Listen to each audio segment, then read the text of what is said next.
What is up, everyone? Anthony here for another edition of a Gruemonkey interview on Gruemonkey.com and also the Gruemonkey YouTube page. And we have a lot of interviews coming up. We've been getting a lot of stuff. I've been recording a lot of stuff over the few months, gathering stuff to release. So I have been busy, but I've been editing constantly. And this one we figured we put out right in time for Stranger Things Season 2, which premieres today, actually, by the time I'm recording this. This is Chester Rushing. So Chester is Tommy in Stranger Things. He's also in Season 2. He plays one of Jonathan's friends. And this was a great interview. He was a really nice guy, really down to earth. He's also a musician as well. So we'll put a link down in the description or somewhere on the article to a link to one of his stuff. You can follow all his stuff on any streaming service as well.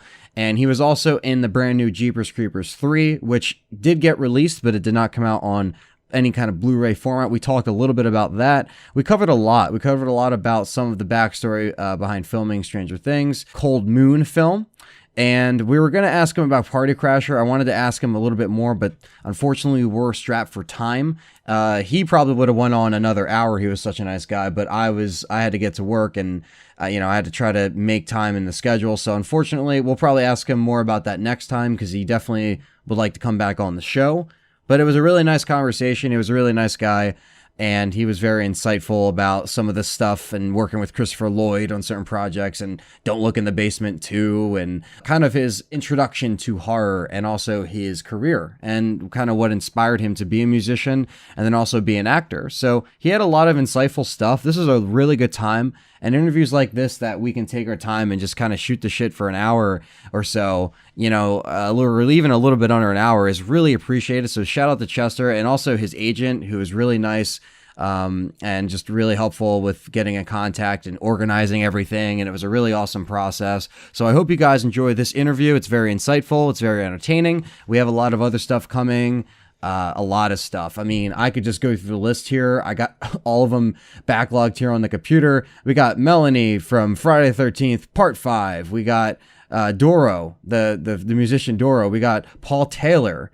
We got Linnea Quigley, the Scream Queen herself, Linnea Quigley. CJ Graham.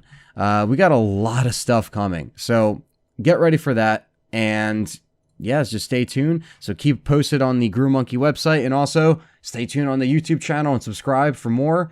Here's our talk with Chester Rushing.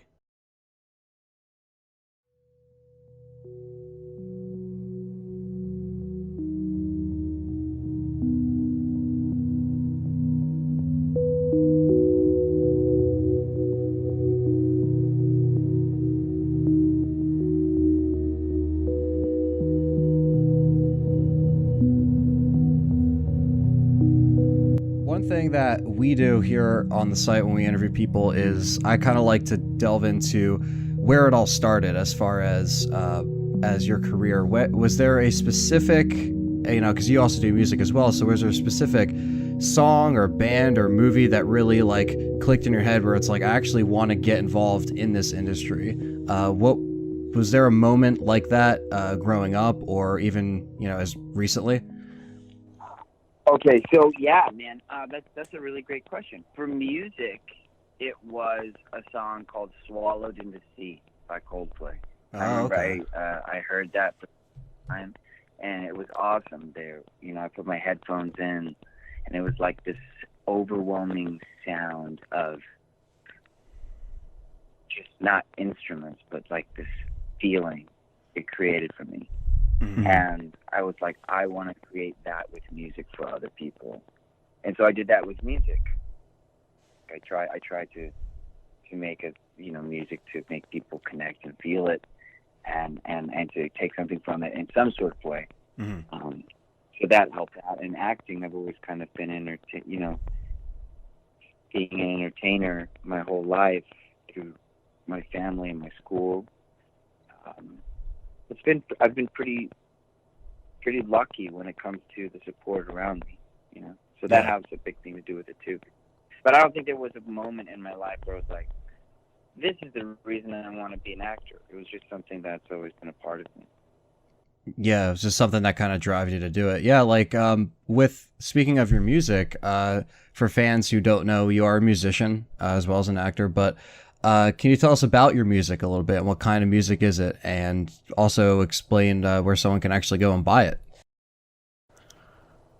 Yeah, well, it's available on every major media platform there Okay. is out there digitally. All streaming and You stuff. can check it out on Spotify. Hmm. Yeah, all the streaming, Spotify, iTunes. I think it's on Apple Music.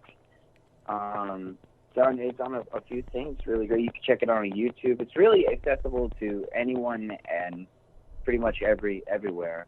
Spotify right now, you can check out my record, Halfway Across the Stars, Okay. which is awesome and a lot of fun. It's kind of like you took Coldplay mixed with old U2 and like kicked it up a few notches and put a new spin on it. Definitely a new sound, which is awesome. And before I had a song called Paint the World out, which is on a different Spotify channel, but now has over 1 million listens. So Thank you guys if you listen to that. It's awesome. Yeah. Do you do any like live shows and stuff, or are you just strictly like studio, or is it kind of hard to break it up between acting and doing some shows? Because I'm sure that's a really cool experience, playing live. Oh, I love playing live. I play live quite a bit, mostly now on times whenever I'm appearing at a Comic-Con. I'll play. There'll usually be a theater. I'll go and play for everybody, which is really awesome. But right now, I don't have time to actively pursue music the way that I would like to in the future. Yeah. Just right now, I'm super laser focused on this show that I'm, about to start on, and the thing after that. So it's like from now until like the middle of next year, it's like I have to do this and nothing else. So I'm writing for other artists, which I can't say who they are, but it is definitely a little bit more easier and less time consuming than going and gigging and touring and driving around and schlepping all the gear. It's definitely a lot of that, man. I miss that part of it though in some way. I remember sitting down at this little bitty smoke-filled, disgusting club in the middle of nowhere, and my friend who was playing guitar looked over and he goes, "Man, one day you're gonna look back at this and say, wow, this is one of the coolest experiences that you've ever had." And I was like, "This freaking place?" And he was like, "Yeah." And I looked, there was like crazy people outside and like this hotel with not so enticing solicitation outside. And I was like, I don't know about that, but you know what? I look back and it was, man. I miss that.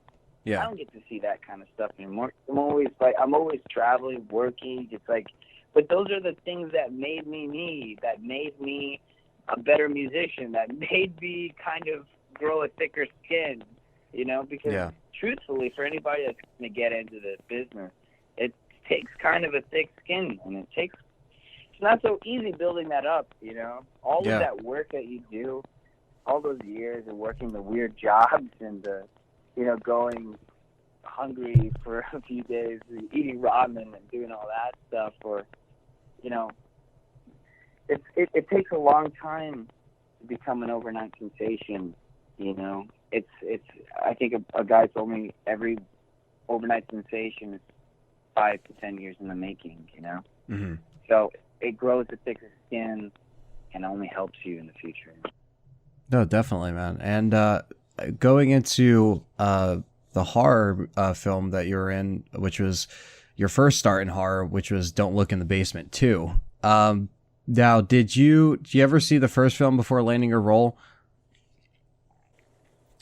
Did I see the first film before I did the second film? Before landing the role, or before filming? Yeah, like before, pretty much around the same time. Did you get a chance to check it out, like before you like heard about it, or was it one of those things where you kind of went back and watched it? I went back and watched it. I had gotten the call. Well, I met with the director and his wife, Anthony Brownrigg, who's an amazing guy, whose father directed and wrote the first one. Oh, okay. And so he continued a script that his father had been working on whenever he passed, I believe. And turned it into the second movie, Don't Look in the Basement 2, to continue the story and legacy of his family, his father, in real life.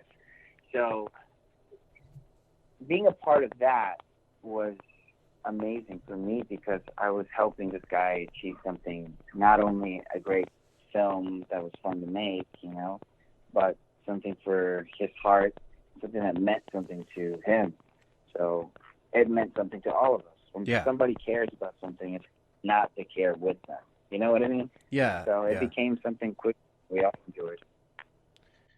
Yeah, because especially when, you know, you're making a project as a director and, you know, you have a vision, and when it's genuine and the fun is there, and it's something we talk about sometimes with our guests that we have on here, is, you know, it really shows. And people, especially horror fans, can always pick up on that if it's like a genuine, you know, fun film and it wasn't a lot of, you know, different kind of input. There was really just their vision, and I think that always comes across when there's like a really nice horror film. Thanks, man. Yeah, did you get to see the first one or this one? Yeah, I've seen the first one years ago, and but I actually haven't had a chance to see the second one yet. But it sounds like, you know, it sounds like a really interesting film. I think I got to check it out. I think it's on Amazon Prime, I think, so might be able to check that out on Amazon. It's scary. Oh man, it's really cool. It's kind of scary, but it's an amazing story, full of really fun characters that are big in their own way. Yeah. So it's really cool. A lot of the same actors from the original came back, a few of them, which was awesome. That's awesome. And it was a lot of fun. We all kind of camped out on set and played guitar and music and had parties and like, you know, watched scary movies. Oh, and we went on a ghost hunt with Ghost Hunters International while we were shooting that movie. Oh, wow. At like midnight. That's awesome. It's crazy. That's amazing. Yeah, at an abandoned... Yeah, we were walking down right after the thunderstorm. It was like 1 a.m, so we entered this graveyard, and it was completely green because of like the electromagnetic energy that was in the air from the lightning that had struck there. Wow. So it was like glowing, this color. And I'm sitting there, you know, we're walking in with the cast, and there's the Ghost Hunter guys that are Jim O'Rear was part of it, and Scott Tepperman. Those two guys, really funny, amazing actors. They create their own movies too. Yeah. We were walking in, and we stand by this tree. For some reason, I could feel like these things were watching me. Yeah. You know? And because they took it very seriously, man. It was something that it was not a joke. I was so impressed by that. Because, you know, a lot of people, they go, oh, they make fun, and they, you know, they kind of like, da-da-da. They may not take it seriously between action and cut or whatever. You know, somebody may have that thought. No, yeah. It's not like that. Before we even walked onto the hollowed ground, they were like, okay, everybody needs to stop and take a deep breath, ground yourself, like, before you go in. Like, he was doing this, like, talking us through it, like how not to bring something back with you.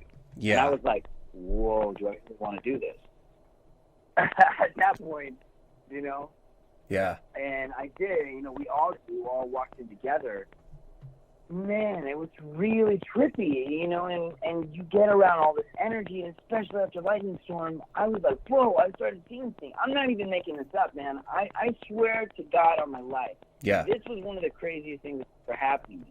So we're standing there, and we go behind this tree. We're all standing in a circle. Turns out, under the tree are unmarked slave graves.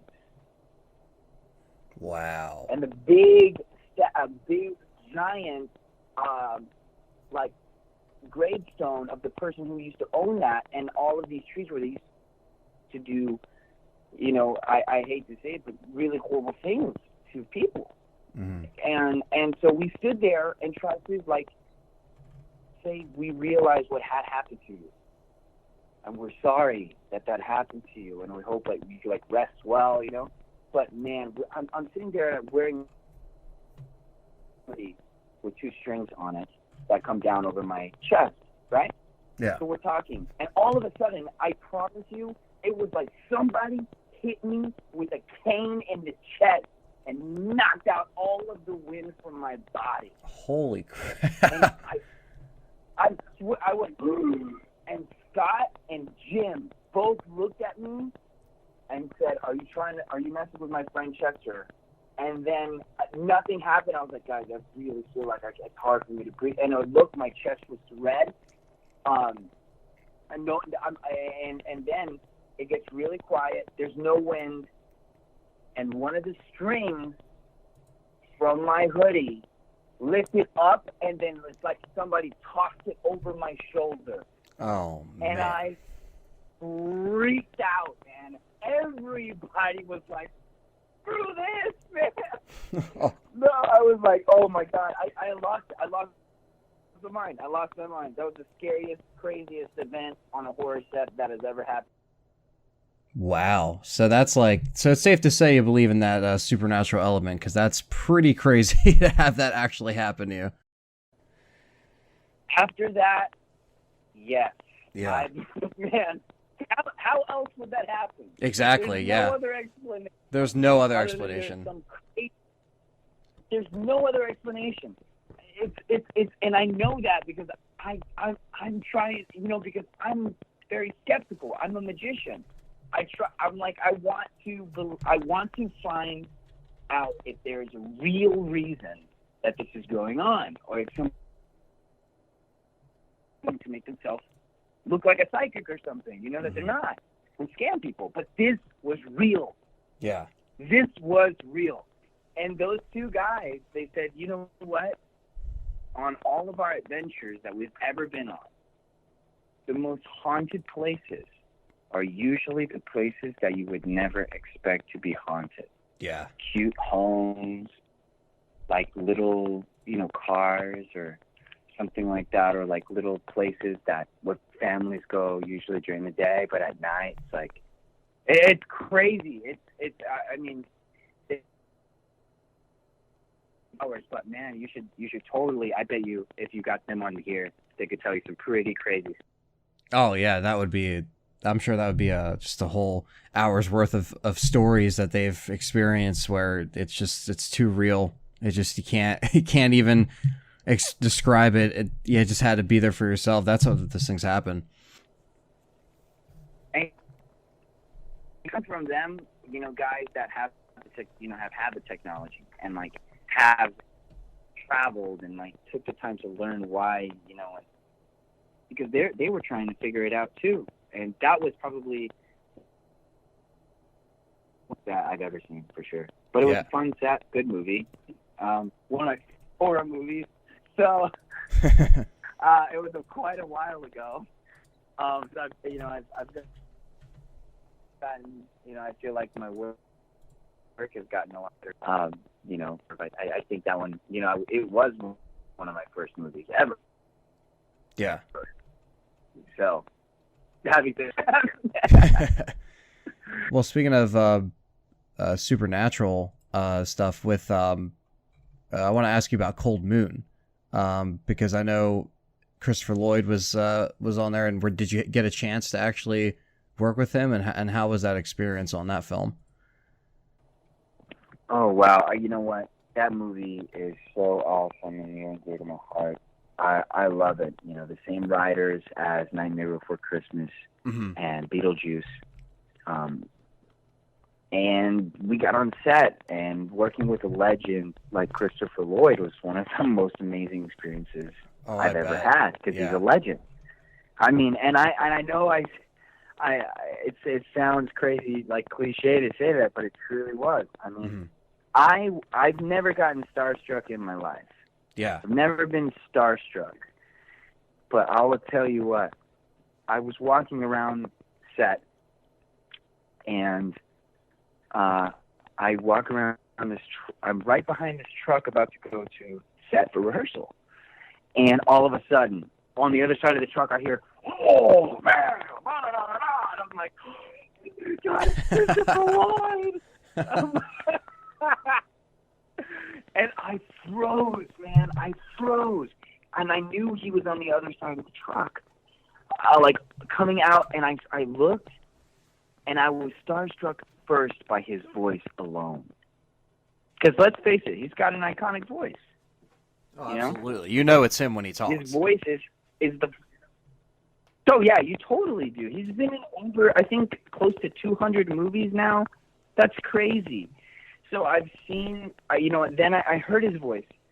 That starstruck me. Then I looked at him, and then I said, wow, that's Christopher Lloyd for real? And I waited like 5 minutes, because I can't just like walk up and be like, I'm Chester. Hi, Yeah. I'm with you. Hi. What the heck? Who does that? So I waited. I walked up to him and said, hi, I'm Chester. I play Jerry Larkin in the movie. And he's like, Jerry, I love that role. It's going to be a lot of fun. And I was like, yeah. And I was like, yeah, thanks. And I was like, well, I just wanted to say thank you. And growing up, you played a character called Uncle Fester, and my name is Chester, so Chester and Fester. And he paused, man. He goes, Uncle Fester was so very dear to me. He would always be so much fun. And I was like, this is the best thing I've ever seen, man. And then I was like, all right, I'll let you concentrate. And he was like, oh, thanks. And I got his email. His crazy email. And, I waited, but he was very quiet. He was so quiet. Mm-hmm. You know that guy that he's a comedian? I don't remember his name off the top of my head, but he played Biff, and he has this song. He's a comedian now, but he does this song where he tells how quiet Christopher Lloyd is. And it's like, man, he really is so focused and quiet and like in his mind and in his head going over all the stuff. And he's so on point. And I think he shot that day for 22 hours. Wow. In one day. And I was like, for anybody, that's hard. Yeah. He was so pro, man. I was like, wow. 22 hours. I'm not exaggerating. Oh, yeah, and Tommy... I just realized that. Tommy Wiseau is in Cold Moon. Oh, yeah. I didn't know that until like 2 weeks ago. That's crazy. 2 or 3 weeks ago, because I didn't really realize who he was until like a few months ago. Yeah. And I was like, he became a phenomenon. I was like, good for you, man. Good for you. Yes. Good for you. It's crazy. I love it. I get a kick out of it. Yeah. Just plus being a part of it, what do you think, Yeah. What do you think about The Room and Tommy Wiseau and all that? I mean, Jesus. I mean, well, when was Cold Moon? Was what, 2016? So, yeah, between then and now, I mean, I think I want to say I remember renting that. I think back when video stores were still around. I remember I rented that, and I was just like, "Holy crap! Like, what is this?" Like, I was really intrigued by it. What is it? Oh, hi! I love that. Yeah, I quote it all the time. I didn't even finish the movie, but I quote it all the time, and I commend him on his work for that, because he did make it a huge movie. Yeah, no, it's true. It is a huge movie. It's like a huge success. Mm-hmm. I'm like, I don't know. It's so amazing because he genuinely made it to make a good movie. So it's like in that aspect, you have to give it a level of respect, you know. Exactly. So I watch it and I go, man, it's so crazy that it's genius. It's so crazy that it's genius. And I was like, and James Franco now is doing that movie, what is it? The disaster movie. Sorry. Yes, yeah. The disaster. That trailer looks amazing. I'm actually really excited for that. Yeah, no, that looks really good. I love comedies, and I had a really, really fun. Another horror movie that I did that was comedy is Party Crasher. Yeah. Really, really, really, really exciting. I posted a little bit about it on my Instagram, Okay. my Twitter. It has amazing actors. Cameron Mulaney from Foursome, my best friend in the world, Jason Blair, Claudia Lee. She's amazing. She's from Kick-Ass. Yes. Really, really great actors. Really fun. It was like if you took Project X and then mixed it with Blair Witch and then like added another spin on it, and it's so much fun. And that was one of the craziest. It was like 30 days of like night shoots. Wow. It was like a solid shoot. I think only like I shot in the daytime, like maybe like a week. It was so much fun. So I was like living like a vampire for like the whole month, and I loved it. And not to mention, while I was doing that movie, there was a giant flood and storm in Baton Rouge at the time. Oh. And I was staying in Baton Rouge, but I also had to come back to Dallas a few times to work in Dallas because I was doing two things at once. And whenever I drove home, it got hit by this like giant storm. Mm-hmm. I mean, homes were devastated, like thousands of homes. And I was like, well, I have to get on set tomorrow, so I should totally drive through this storm. And everybody's like, no, the airport's shut down. I had no choice. I was like, I had really no choice. I called production. They were like, well, you are shooting tomorrow. I was like, okay. So I drove through this giant, crazy storm. Dallas to Baton Rouge is probably 7 hours, maybe 7 hour trip. How was that trip? And the first 3 hours were fine.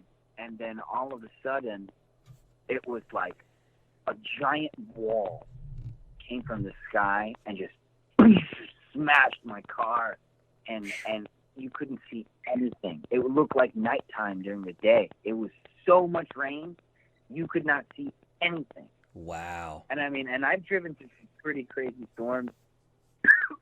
I've driven through some horrible weather, but this by far was probably one of the craziest things because cars were falling off the road, going into swamps. Homes were literally getting destroyed. And I stopped, and I called the production. I was like, guys, I'm like in Alexandria. I cannot continue. I was like, there's no way. I'm staying at my grandma's house. I was like, guys, there's nothing I do. He goes, well, you shoot tomorrow night. So as long as you can get there, you're fine. So I waited. I stayed the night with my grandma, which was really cool because I hadn't seen her in a while. She lives like way out in the middle of nowhere, Alexandria, Louisiana, but it's such a cute little town. And I remember so many fond memories from being there, but it's such an obscure place to like have family in, because it's so far out there. Yeah. But it just so happened to be a blessing because I needed to stop. And unless her house was there, I probably wouldn't have. I probably would have just kept trying to go. But yeah, it was horrible. And then the next morning I left at like 5 a.m. and it was like at the hotel and ready to go. I always try to do, I always try to do everything I can to make everybody in the production life easier. Absolutely. Because everybody works so hard. Everybody works so hard. From the crew to the directors to the director of photography to the production coordinator, the marketing team. Everybody's working so hard. And I always try to give my best performance that I can and make everybody's lives easier. Because they have so much craziness going on all the time. It's like the less noise that I can make and do my job and be happy and be a positive energy, Yeah, that's, definitely. I think, what makes the flow work better and more fun. And people notice that. And they go, hey, nobody wants to be on set with a jerk. Exactly. Who wants to work with a jerk? And it's like, why would you be a jerk doing a really fun, cool job? It's that part never made sense to me. So thank you, all of the cool people out there, for being awesome. So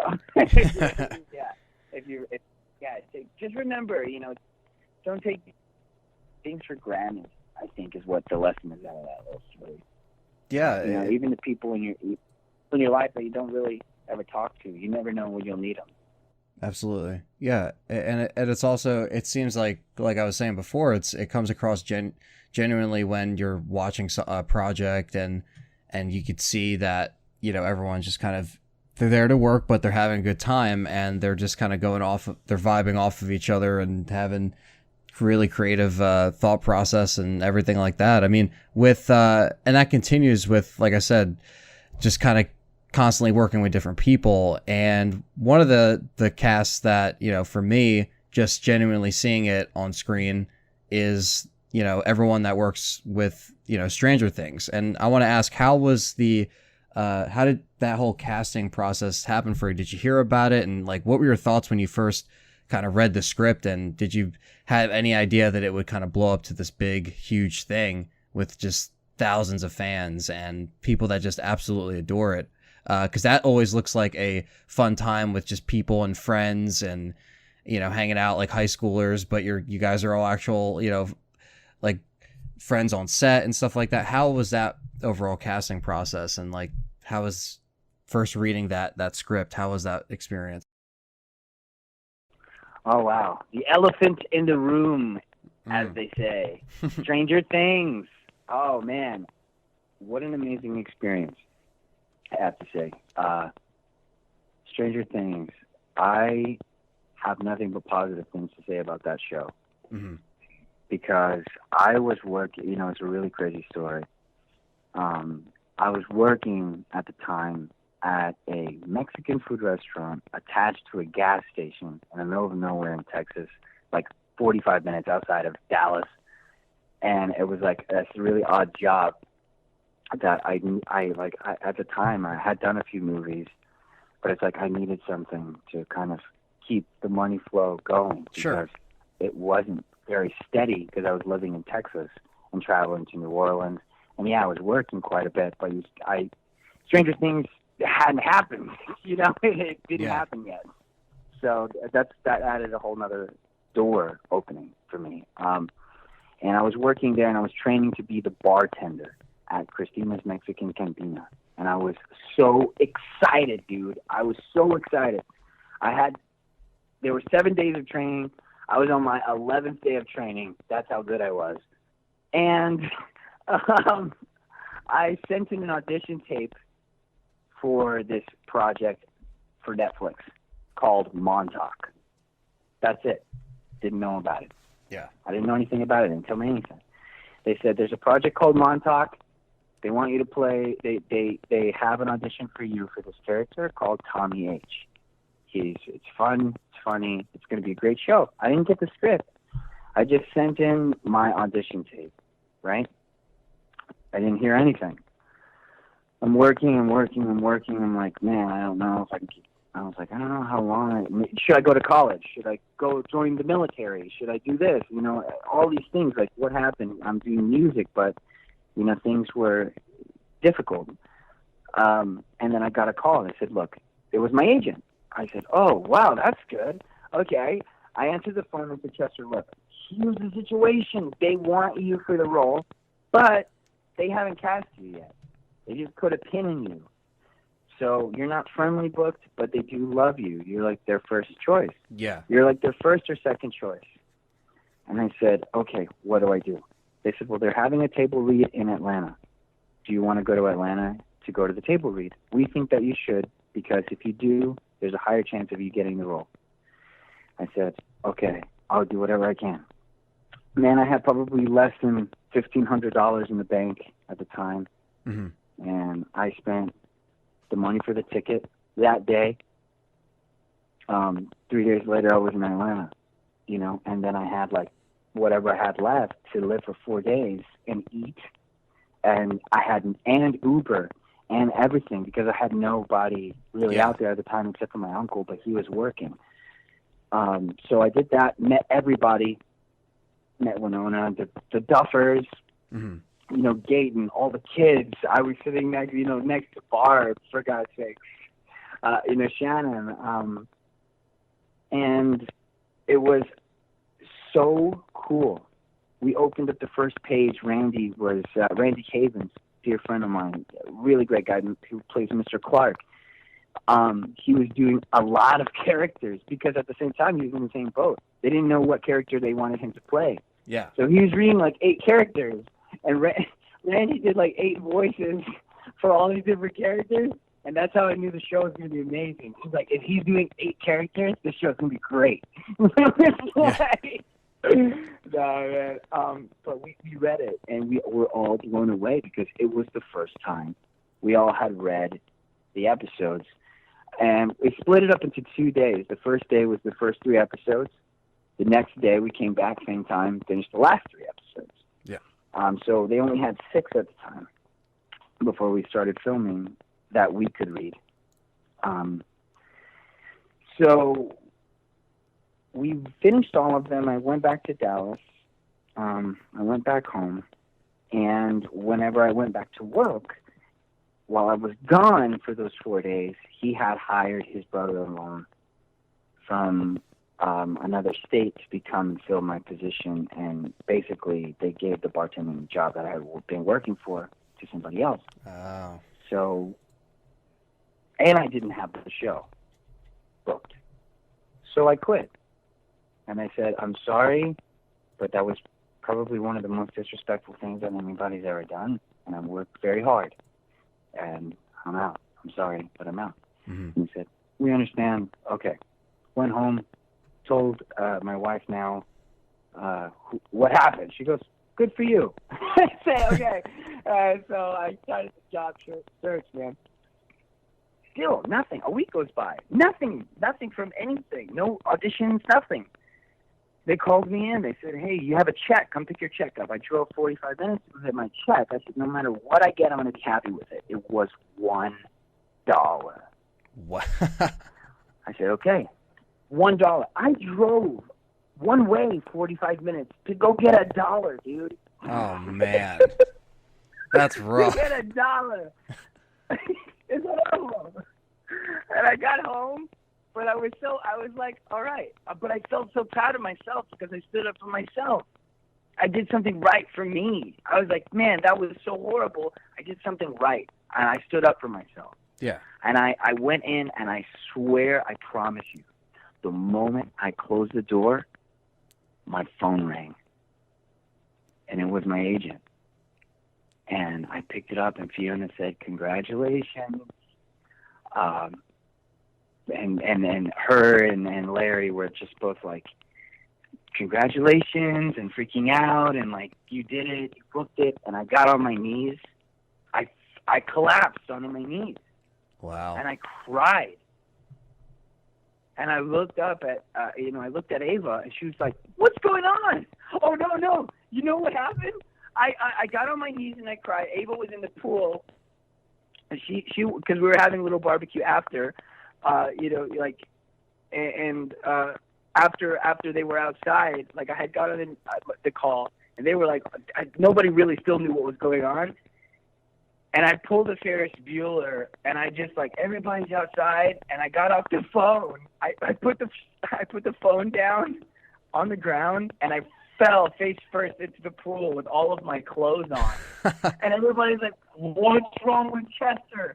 And then I said, and I freaked out. Like, and that's how I told everybody. That's amazing. Oh man, what a day! And we had hamburgers and hot dogs and celebrated the rest of the day. And then I think 2 or 3 weeks later, I was in Atlanta shooting episode 2. Yeah. So episode 2, we stayed there. I shot probably 15 to 18 days. I was there a month for about 5 months. Oh, okay. So it was amazing to have that level of work and to be creating a great show. And no, I didn't have any idea. Nobody had any idea the show was going to do. Yeah. As amazing. It just hit. Yeah. Like the Netflix exclusives are just getting better and better. And I think this is prime example of the fans and the cult following that it has. You know, it's amazing because now people can get shows like this through other services, not just, you know, cable TV. Now this is actually something where they're watching a show, they can binge it. I think the experience with their friends watching it and stuff, I think it all goes hand in hand with the excitement around the show. Yeah, exactly. Thank you for that. And I mean, I don't even think I know anybody around my age that actually has television anymore. Everybody's just internet, Hulu. Yeah. It's just like, because cable companies are expensive and they just like, you know, they want to cancel it out and they want to pay for what they want to watch. And there are certain shows now, and it's a good outlet for people that want to save money because of the cable bills, and they want to stream it from Hulu. They can pull it up on their phone. They got it on their game console, their Fire Stick, their Roku. Like, there's so many devices that are just that it's so easy to get it, and to have a show, you know, that's exclusively on there that everybody's buzzing about. I mean, I'm sure that just helps all the way around for good entertainment, you know? Oh, totally, completely. I am so thankful for that, because now it's able to be reached in so many more countries. Yeah. You know, people that may not have TV or get those channels can watch. I think it was 150 countries that Stranger Things hit all in one night, and it was just the love for the show was just so overwhelming, because it was like one by one, you could slowly see it growing. It was really weird, because at first it was like, okay, we did a show, but at the time I hadn't really done a show that was this accessible to people. And when we started out, the first week went by, we were like, oh man, maybe we should try to reach out to some of these Comic-Cons and set some of that up. Nobody heard of the show. Nobody's even watched it, man. Yeah. Like 4 days later, like nobody. And I was like, what the heck? But I was getting all this love on the internet. Like, people were like, we love the show, we're from Italy, or we love the show, we're from Cuba, like Argentina, or, you know, wherever. The Middle East, like everywhere. And I was like, wow, how has nobody seen this yet? And I keep watching it, and then all of a sudden, man, like a week later, everybody wrote us back. Wow. Everybody started writing us. A month later, double the amount of people. Like the next month, it was like, oh, wow. And all of a sudden, I see this giant structure memorial to Barb, her character, on the internet as breaking news. But it's not just one. It's all over the U.S. They're everywhere. And I'm like, okay, we did something. we did something. Yeah. At that point, I mean, and I was like, okay, I'm scrolling through Instagram. People are getting tattoos of like 11 and like, Millie. Like, it's crazy. I was like so happy and so excited that people received it so well, because, dude, honestly, the fans make the show. I am a huge fan. If I'm going to do something, I have to be a huge fan of it. Yeah. I'm not going to do something just because of the money. I would do something because I love it.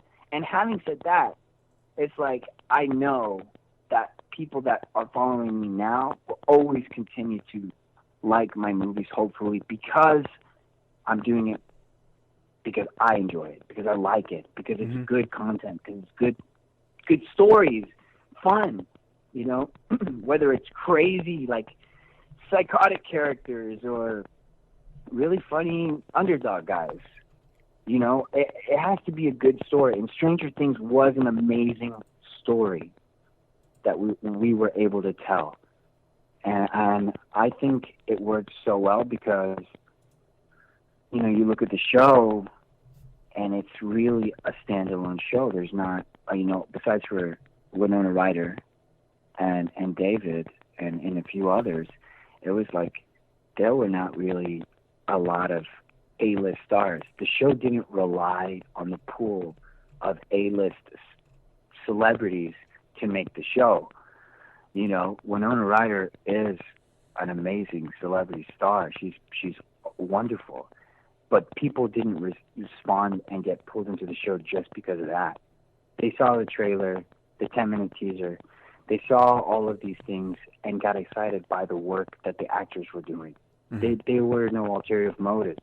You know, it was because they genuinely liked the story and people wanted to watch it. You know, you can't make people watch something and like it unless, you know, like you can't pay people to like something and have them genuinely like it, you know, or it doesn't matter how many ads you throw at somebody. It's like, man, people were connecting for real reasons, and that's why it worked. And you look at the show and people look like real people, you know. You know, you look at it, you say, wow, I know that guy, or I was that kid, or I mean, Dwayne The Rock Johnson. You know, he posted about Stranger Things the other day. It's like, I'm all of these kids wrapped into one. Yeah. And he's like, I was all of these kids wrapped into one. And it's like, man, I totally remember playing with walkie-talkies, you know, playing laser gun fights and like having all this cool stuff and getting the chance to live in the 80s for a while as a high schooler in 1983. Pretty amazing, man. Yeah, I'm not going to lie, because I was kind of cool in school, all right? On the show, at least. In the show, at least. So it was an amazing experience. You know, people wanted to love the show for the right reasons. And now the season 2 trailer just dropped. So if you guys had seen that, it's more exciting. I watched it and I was completely blown away. I posted some reaction videos on my Facebook page. Yeah. And I'm going to do some links on my Twitter as well. But like, there's reaction videos of people all over the world like crying and like freaking out just from the trailer. So seeing that all over the internet, it's like, wow, the show really means something to people. Yeah. And it's like, it's awesome that we live in a time where a show like this could come out and really have legs to walk on its own and be something new that nobody's ever seen before. You know? Yeah. So it's really an amazing thing.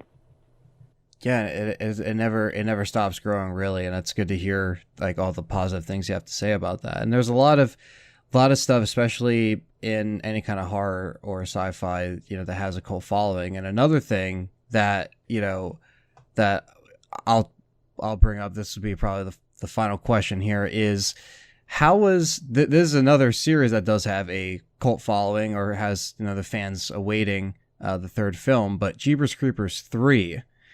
How was it filming that? Like, how was that actual experience? Because, you know, people love 1 and 2 and they're just kind of waiting for the third installment. But was that a fun time? And were you a fan of the first 2? Okay. I was definitely a fan of the first 2.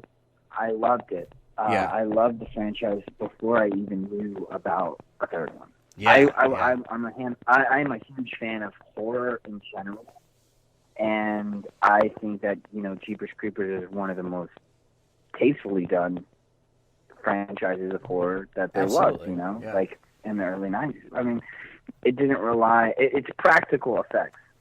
It relied on a lot of practical effects. The monster is not CGI. It's a real guy. You know, Breck is a real big, awesome dude. And he works his butt off to be this monster.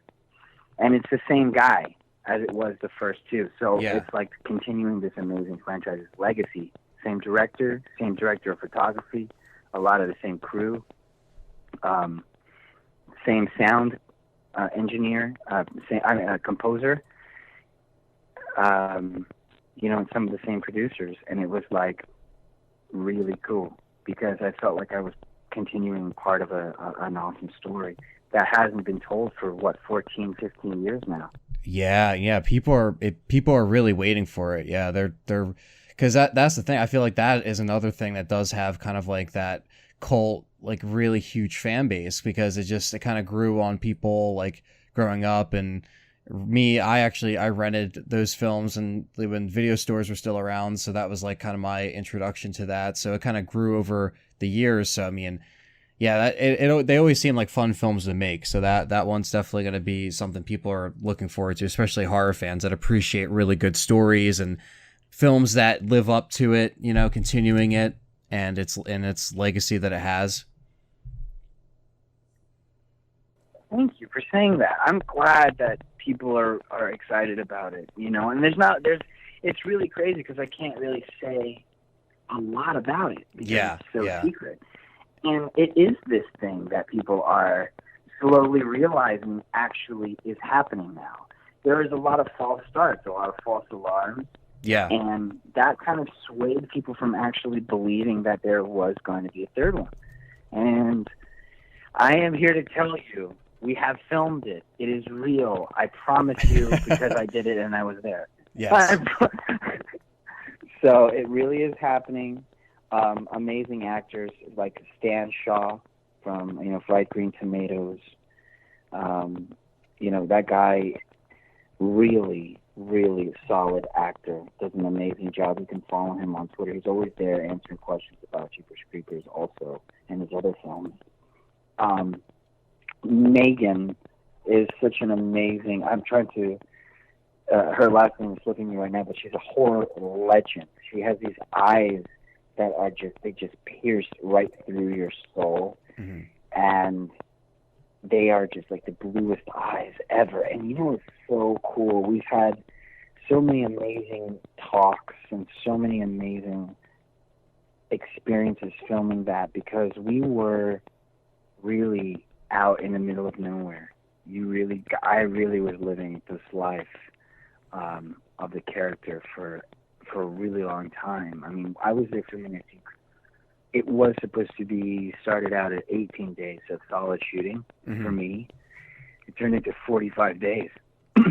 I was there in this little hotel right outside, you know, in between Baton Rouge and where my grandmother lived. Which is really funny. So it kind of sort of, I don't even know.